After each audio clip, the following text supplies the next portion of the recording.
Hello and welcome to English Learning for Curious Minds by Leonardo English. I'm your host, Alistair Budge, and today we are going to be talking about some of the places in the world where aeroplanes aren't allowed to fly. Some of them you may be able to imagine, but some of them, well, they may just surprise you. Before we get right into it though, I just want to remind those of you listening on Apple Podcasts, Spotify, or wherever you may get your podcasts, that you can get the transcript and key vocabulary for this podcast on the website. So that's leonardoenglish.com. There's also a whole load of information on how to use podcasts to learn English over on the blog. So that's well worth a look as well if you haven't already. Okay, back to the matter at hand. The places in the world where planes can't fly. So, there are a few categories of places where planes can't fly. Firstly, airspace where countries don't allow other countries' aeroplanes to fly for political reasons. Countries own the sky that's above them, and they can choose to allow planes from other countries to use it, or they can choose to not allow them to use it. A country might choose to not allow planes from another country to use its airspace if that country isn't an ally. So, for example, Taiwanese aeroplanes can't fly over China. Israeli aeroplanes can't fly over several Arab states, and vice versa, of course.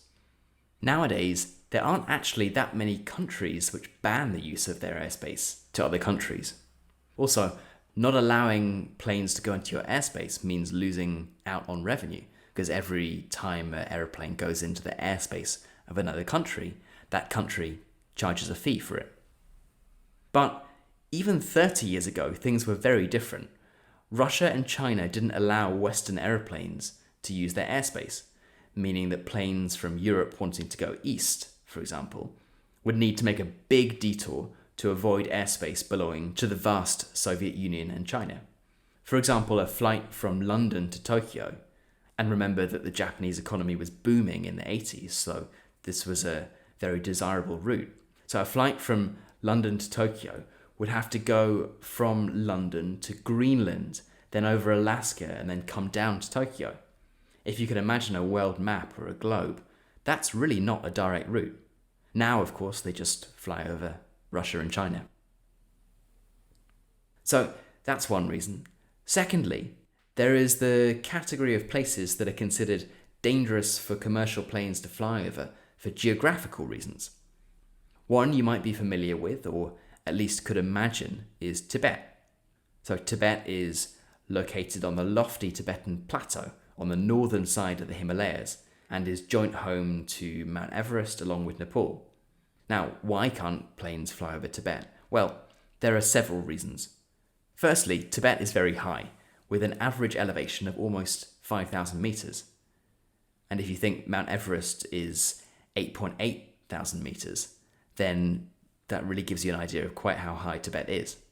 Given that planes fly anywhere from 9.5 to 11.5 kilometers high, that's actually pretty close to the ground in Tibet.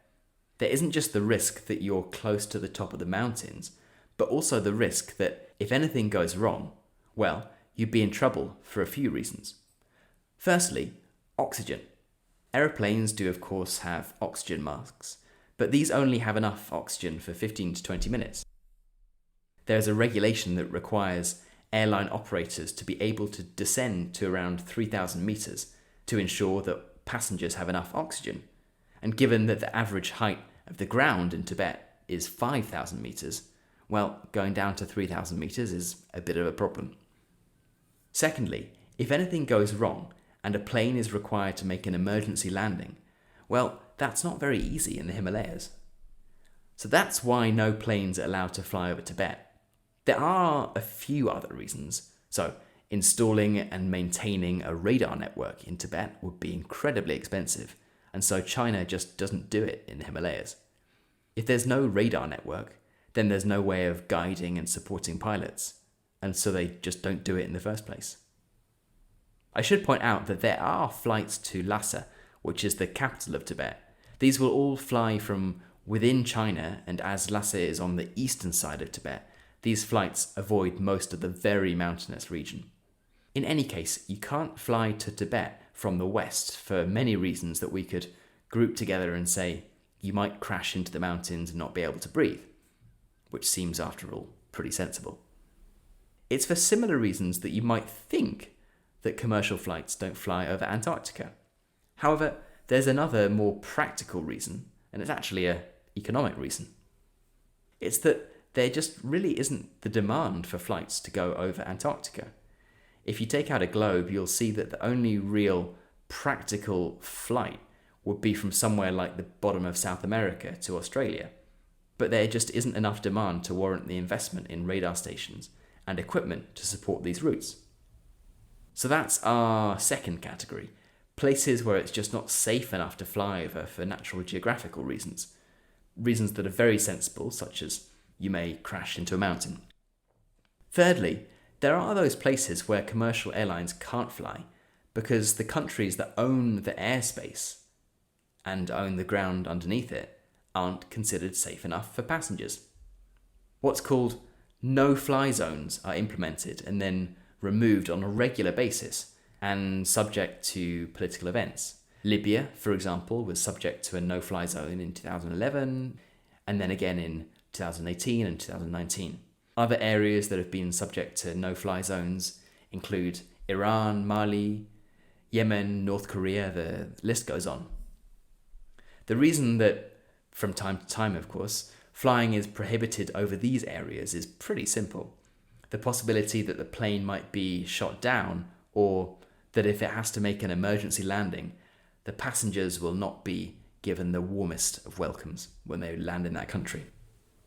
Finally, our fourth category may just surprise you. Now, if you're wondering what Disney World, Disneyland and Buckingham Palace have in common.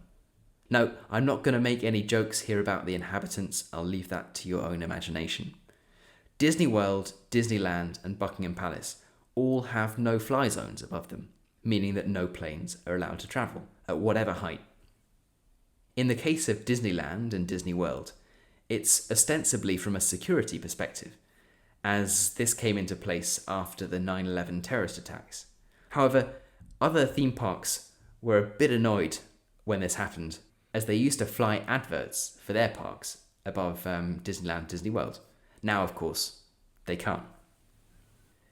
These aren't the only tourist sites with no-fly zones, though.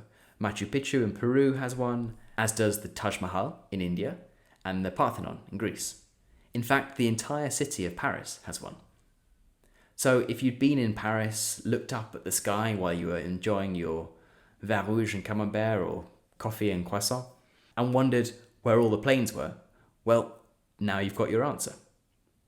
I think we'd all agree that being able to enjoy these attractions without aeroplanes flying overhead is a good thing, and if it reduces the possibility of any kind of terrorist attack, well, that's a positive thing as well.